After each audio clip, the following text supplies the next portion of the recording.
દિવ્ય શક્તિઓ છે.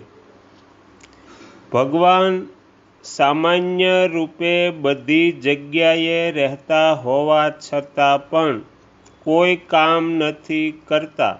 જ્યારે કરે છે ત્યારે પોતાની દિવ્ય શક્તિની સહાયથી જ કરે છે. તે દિવ્ય શક્તિ દ્વારા ભગવાન વિચિત્ર વિચિત્ર લીલાઓ કરે છે. તેમની લીલાઓ એટલી વિચિત્ર અને અલૌકિક હોય છે કે એમને સાંભળીને, ગાઈને અને યાદ કરીને પણ જીવ પવિત્ર થઈને પોતાનો ઉદ્ધાર કરી લે છે.